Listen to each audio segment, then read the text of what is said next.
हाथ लगी है। क्या कुछ सुराग पुलिस के हाथ लगे अब तक? जी देखिए, हम यहीं पर हैं और कुछ देर बाद जो है पीसी के लिए कहा गया है कि प्रेस कॉन्फ्रेंस होगी। अब पुलिस जो है इस मामले में किस तरह के खुलासे करती है ये देखना अहम होगा, लेकिन फिलहाल जो है प्रेस कॉन्फ्रेंस शुरू नहीं की गई है। इस पूरे मामले को लेकर कोटा पुलिस लगातार जो टीमें नियुक्त की गई थी उसके बाद कोटा पुलिस ने दावा भी किया था कि उनको अहम सुराग हाथ लगे हैं। तो वो अहम सुराग क्या है और कितनी सफलता इस पूरे मामले में मिली है, इस सब पर से जो है कुछ देर बाद में जब प्रेस कॉन्फ्रेंस होगी तब पता चलेगा। फिलहाल जो है प्रेस कॉन्फ्रेंस शुरू नहीं हुई है, कुछ देर बाद के लिए कहा गया है कि कुछ देर बाद जो है प्रेस कॉन्फ्रेंस होगी। ठीक है शाकिर, तो जैसे ही प्रेस कॉन्फ्रेंस शुरुआत होगी शाकिर के माध्यम से फिर हम इस खबर पर जुड़ेंगे। शुक्रिया शाकिर। फिलहाल आपका कोटा के बाद अब बात शिवपुरी की करते हैं। मध्य प्रदेश के शिवपुरी जिले की रहने वाली छात्रा का कोटा से अपहरण कर लिया गया था। छात्रा विज्ञान नगर इलाके में रहकर नीट की तैयारी कर रही थी। बदमाशों ने उसके पिता के व्हाट्सएप नंबर पर छात्र की फोटो भेजकर 30 लाख रुपए की फिरौती मांगी थी। मांग पूरी न होने पर छात्र की हत्या करने की भी धमकी दी गई। इस मामले को लेकर एनडीटीवी की टीम ने मौके पर मौजूद एक सदस्य से बातचीत की है, दिखाते हैं आपको। हम शिवपुरी जिले की बैराड़ तहसील में हैं, जहां ये स्कूल है और ये स्कूल का जो नाम है वो है lord Lakeshwar higher secondary school Bairad. और इसी स्कूल के संचालक की बेटी जो कोटा में पढ़ने के लिए गई थी और वो अपहृत कर ली गई है। तो इस मामले को लेकर जब हम यहाँ पहुंचे हैं और इस संबंध में जानकारी जुटाने का प्रयास कर रहे हैं, तो हमें परिवार के कोई भी सदस्य ने आकर यहाँ रिस्पॉन्स नहीं किया है और ना ही परिवार हमसे बात करने की स्थिति में है। वो कह रहा है कि हम कुछ भी कहने की स्थिति में नहीं है। बहरहाल जो स्कूल चलता है उस स्कूल से जो जुड़े हुए स्टाफ हैं वो जरूर यहाँ मौजूद हैं, तो उनसे हम समझने की कोशिश करेंगे। इधर आइए सर, जरा 1 मिनट के लिए। आप नाम बता दीजिए अपना। कल्लू दुबे। दुबे जी, आप स्कूल चला रहे हैं तो कुछ इन्फॉर्मेशन तो आपके पास होगी? नहीं सर, मुझे इस संबंध में कोई जानकारी नहीं है। मैं तो सुबह 9:30 बजे आया, अपना प्रैक्टिकल चल रहा है, प्रैक्टिकल का काम कर रहा हूँ। घटनाक्रम जो हुआ है कोटा में उसके संबंध में किसी तरह की कोई जानकारी? नहीं सर, मेरे पास ऐसी कोई जानकारी उपलब्ध नहीं। तो इनका ये कहना है कि इनके पास किसी तरह की कोई जानकारी उपलब्ध नहीं है।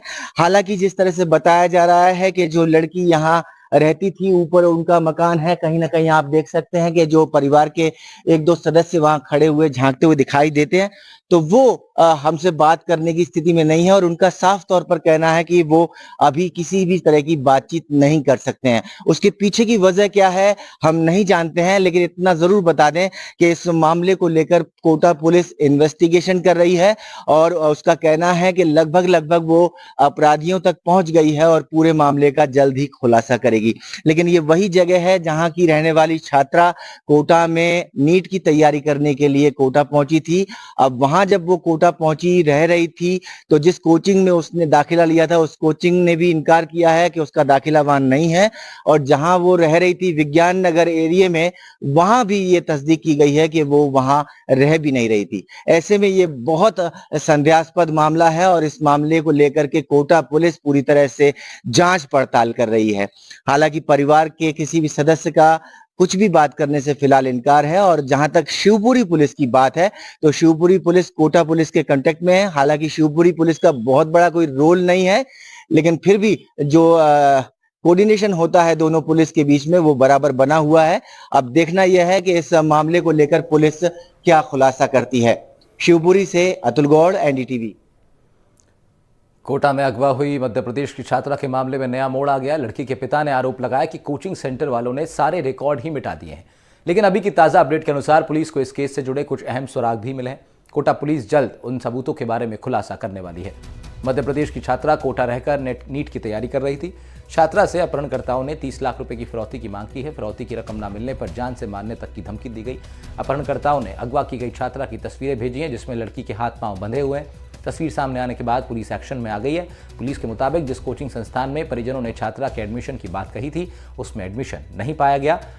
छात्रा के पीजी में रहने का भी कोई रिकॉर्ड नहीं मिला है। लिहाजा पुलिस अब अलग अलग एंगल से जांच में जुट गई है। छात्रा के पिता रघुवीर धाकड़ के मुताबिक सितंबर में उन्होंने अपनी बेटी का एडमिशन कोटा के विज्ञान नगर के एक कोचिंग संस्थान में करवाया था। कोचिंग सेंटर के पास ही उन्होंने एक कमरा भी उसके लिए दिलवाया था, लेकिन अब दोनों ही जगह पर छात्रा के रिकॉर्ड्स नहीं मिल रहे हैं। बच्चे के परिजन जो कि मध्य प्रदेश शिवपुरी के रहने वाले हैं, उन्होंने टेलीफोनिक एसपी मैम को सूचना दी थी कि बच्ची का जो यहाँ पे कोचिंग में पढ़ती है उनका अपहरण हो गया है, जिस पे अभी तस्दीक करवाई जा रही है और जो अपहरण की सूचना है उसके बारे में पुलिस टीमें लगाकर, विशेष टीमें लगाकर और अग्रिम कार्रवाई की जा रही है। परिजन आ चुके हैं और परिजनों की रिपोर्ट पर एफआईआर दर्ज की जाएगी। उसके पश्चात नियमानुसार अनुसंधान करके अग्रिम कार्रवाई की जाएगी। मामले में छात्रा के पिता ने कोचिंग संस्थान पर रिकॉर्ड्स हटाने का आरोप लगाया। पिता ने यह भी कहा कि इससे पहले इंदौर में जब उनकी बेटी पढ़ाई कर रही थी तब वहां भी कुछ बदमाशों ने धमकियां दी थी, जिसके बाद उन्होंने बेटी का दाखिला कोटा में करवाया था। क्या कुछ कहा है छात्रा के पिता ने, सुनवाते हैं। पिता हैं आप, क्या घटनाक्रम हुआ है और पुलिस कार्रवाई से कितना संतुष्ट हैं आप? पुलिस कार्रवाई कर रही है अपनी, पुलिस कार्रवाई कर रही है। रात भर मैं भी पुलिस के साथ बैठा हूँ, तो पुलिस अपना काम अच्छे से कर रही है। मैंने वहां से हमारे एसडीओपी साहब से, एमपी से फोन लगवाया, तब से ही अब पुलिस एक्टिव हो गई थी, ऐसी कोई दिक्कत नहीं है। लेकिन बेटी का सुराग नहीं मिल रहा, कहीं ये दिक्कत। बेटी का सुराग मिले तब तो हम संतुष्ट हो गई। कार्रवाई तो वो कर रहे हैं, उन्होंने अपने दल बना के भी भेज दिए जहाँ भी, और जो भी कार्रवाई वो कर रहे हैं पुलिस अपने स्तर से उसको बताते तो है नहीं, वो ओपन तो करते नहीं, लेकिन कार्रवाई कर रहे हैं, ये हमें दिख रहा है। तो आपने बताया कि वो इंदौर में भी इस तरह की घटना हुई थी। हाँ, इंदौर के लड़कों ने धमकियां दी थी, उधर के लोगों ने किडनैप करने की, जान से मारने की। बच्ची ने बताया तो मैंने वहां से हटा लिया, फिर यहाँ भेज दिया कोटा। कोटा में ये घटना हो गई, उसमें वो नहीं कहा था। मैंने सारे नंबर पुलिस को दे दिए, उनके फोटो वोटो सारे उपलब्ध करा दिए हाइट से। यहाँ कब से थी वो कोचिंग में? कहा जा रहा है उसका रिकॉर्ड रजिस्ट्रेशन नहीं है। सर यहाँ के कोचिंग हॉस्टल वाले, इस तरह की प्रक्रिया होती है ना, कई बार हुई है ये घटनाएं, रिकॉर्ड ही हटा देते हैं। जबकि मेरी पत्नी, मेरा भतीजा, सब लोग साथ लेकर के छोड़ गए। कोचिंग में रजिस्ट्रेशन फॉर्म भरवाया है, और वो हेड ब्रांच इनकी नोएडा में कह रही है रजिस्ट्रेशन है बेटी का, और ये मना कर रहे हैं कोचिंग वाले। लेकिन रघुवीर जी, एक एसएमएस रोज आता है, बच्चे जब क्लास में कोचिंग में दाखिल होता है उसका भी वो आता है, एग्जिट होता है उसका भी आता है। क्या इस तरह की कोई सूचनाएं अपने पास नहीं आ रही थी, या ये अपडेशन नहीं हो रहा था कोचिंग की तरफ से? नहीं सर, एक जो नंबर से मुझे मैसेज आ रहे थे एब्सेंट प्रेजेंट की बेटी के, टेस्ट मार्क से भी, वो नंबर भी मैंने यहाँ दे दिया पुलिस को। लेकिन इस घटनाक्रम तो ये अचानक घटनाक्रम हुआ है। मुझे भी कल 3:30 बजे फोन आया अचानक किडनैपर का, उसने बच्ची के फोटो डाले और 30 लाख रुपए प्रवृत्ति की मांग की। मैंने उसको लिखा चैट पे, मैं 30 लाख रुपए कहाँ से लाऊंगा, इतनी बड़ी रकम इतनी जल्दी मैं अपनी प्रॉपर्टी बेच के भी नहीं कर पाऊंगा। तो उनका कहना ये था, हम 5 बजे तक पैसे नहीं आए तो हम जान से मार देंगे लड़की को, बिना गर्दन का फोटो आपको भेज देंगे। तो पुलिस को कोई क्लू मिला है? पुलिस ने क्या कह रही है? पुलिस कह रही है कि उनके पास अहम सुराग लग गए। पुलिस ने ऐसा कुछ नहीं बताया कि सुराग लग गया, पुलिस ने ऐसा कुछ नहीं कहा कि सुराग लग गया, लेकिन पुलिस ये कह रही है हम अपनी कार्रवाई कर रहे हैं और सतत जारी है कार्रवाई। अब सर कार्रवाई चल रही है तो तब तक तो संतुष्टि रखना ही पड़ेगी बन कार्रवाई। अब लेकिन 24 घंटे हो गए, अभी तक कोई ऐसी सूचना नहीं है कि कहीं लड़की का कोई क्लू मिल गया हो। लड़की के हाथ पैर बांध के और जो फोटो भेजा है किडनैपर ने, वो नंबर शायद यही राजस्थान का नंबर है सेम। और हमने भी लोकेशन अपने स्तर से दिखवाई तो वो लास्ट लोकेशन नोएडा की बोल रही है, नहीं उसकी हाँ जो हरियाणा में लगता है दिल्ली के पास गुड़गांव की लास्ट पोजीशन दिख रही है जब नंबर बंद हुआ है। और जहाँ पर लड़की किडनैप है वहां भी गुड़गांव कंपनी के वो चावल के कट्टे और जो कुछ हेल्थ केयर के वो बॉक्स रखे हुए हैं, उसमें उन चावल के कट्टों पे उस कंपनी के नंबर भी लगे हुए हैं, वो भी दिख रहा है उसमें। किसी गोदाम में किडनैप है लड़की। बच्ची को इंदौर में भी धमकी दी गई थी।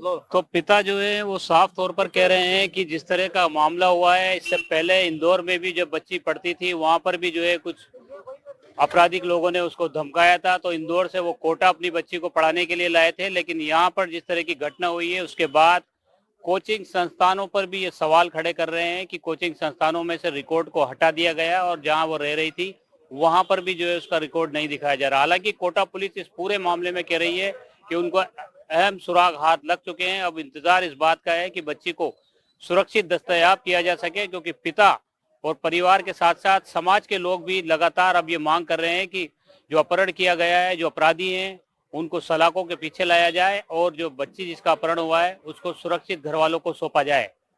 कोटा से सहयोगी हेमंत जोशी के साथ शाकिर अली, एनडीटीवी। अगवा छात्र की तलाश में पुलिस भी जुटी हुई है। तमाम अलग अलग एंगलों से जांच की जा रही है। हमारे संवाददाता की एक खास रिपोर्ट देखिए। कोटा में कोचिंग छात्रा के अपहरण का मामला सामने आने के बाद कोटा पुलिस ने एक विशेष टीम का गठन किया और टीम ने जब जांच की तो उसमें यह भी सामने आया है कि छात्रा का जिस कोचिंग संस्थान में दाखिला परिजनों ने बताया था वहां पर उसका रजिस्ट्रेशन नहीं मिला है। जिस जगह छात्रा के रहने की बात परिजन कह रहे थे कि यहाँ पर छात्रा को रखा गया था, वहां पर भी पुलिस ने पूछताछ की तो वहां पर भी छात्रा का कोई रिकॉर्ड नहीं मिला है। अब इस पूरे मामले में पुलिस तमाम पहलुओं पर जांच कर रही है, क्योंकि जिस तरह से अपहरणकर्ता ने छात्रा के पिता को एसएमएस भेजा है और बंधक बनाकर छात्रा के जो तस्वीरें भेजी है, उसके बाद से लगातार कोटा पुलिस इस पूरे मामले की जांच कर रही है। पुलिस के अनुसार जिस तरह से ये पूरा मामला सामने आया है, पुलिस इस पूरे घटनाक्रम को लेकर संशय की स्थिति में है, क्योंकि परिजन भी स्थिति को समझा नहीं पा रहे हैं। वहीं इस मामले में पुलिस सूत्रों के अनुसार एक लड़के को डिटेन भी किया गया है जयपुर से, क्योंकि जो लोकेशन आई थी, जिस नंबर से मैसेज भेजा गया था और जो अकाउंट नंबर भेजा गया था, उसकी लोकेशन जयपुर आने के बाद पुलिस ने किसी एक लड़के को जयपुर से डिटेन किया है। लेकिन कोटा पुलिस फिलहाल इस पूरे मामले में कह रही है कि उनके हाथ अहम सुराग लग चुके हैं और जल्दी इस पूरे मामले का खुलासा होगा। ये मामला अपहरण के अलावा दूसरे एंगल का भी सामने आ सकता है, क्योंकि इससे पहले भी कोटा में छात्राओं ने अपने खुद के अपहरण की झूठी कहानियां बनाई थी और जिसका खुलासा बाद में पुलिस ने किया था। कुछ दिन के लिए छात्र गायब हो गए थे और जब वापस लौटे तो उन्होंने कहा था कि उनका अपहरण हो गया है, लेकिन जब पुलिस ने जांच की तो उसमें पाया गया कि छात्रों ने मनगढ़ंत कहानियां बनाई थी। तो ये जो मामला सामने आया है, क्योंकि सेंसेशनल मामला है, लड़की जो है, छात्रा जो है, उसके हाथ पैर बांध करके किसी जगह से फोटो वायरल किए गए हैं और 30 लाख की फिरौती मांगी गई है। पुलिस इसके तमाम पहलुओं पर जांच कर रही है और उम्मीद की जा रही है कि कोटा पुलिस जल्द ही इस पूरे मामले का खुलासा करेगी और जो क्या वाकई ये अपहरण था या फिर एक कहानी बनाई गई थी, इन तमाम चीजों से राज जो है वो सामने आएगा। और परिजनों से जो पूछताछ की जा रही है, परिजनों की पूछताछ में भी पुलिस को अहम सुराग हाथ लगे हैं। अब कोटा पुलिस इस मामले में कब खुलासा करती है, फिलहाल पुलिस राहत महसूस कर रही है, क्योंकि उनके पास अहम सुराग लग चुके हैं। जिस तरह से पुलिस अधिकारियों ने हमें बताया, उसके मुताबिक उनको लगता है कि वो जल्दी इस पूरे मामले को खोल देंगे और पहली प्रायोरिटी उनकी ये है कि जो छात्रा लापता हुई है या जिसका किडनैप हुआ है उस तक पहुंचा जाए, उसको सुरक्षित जो है परिजनों को सौंपा जाए। उसके बाद इस मामले में क्या पुलिस कार्रवाई करती है, ये मामला क्या निकल करके आता है, इन तमाम चीजों से जो है राज उठेगा और कोटा की जो पुलिस है वो इस पूरे मामले की जानकारी देगी। कोटा से सहयोगी हेमंत जोशी के साथ शाकिर अली, एनडीटीवी।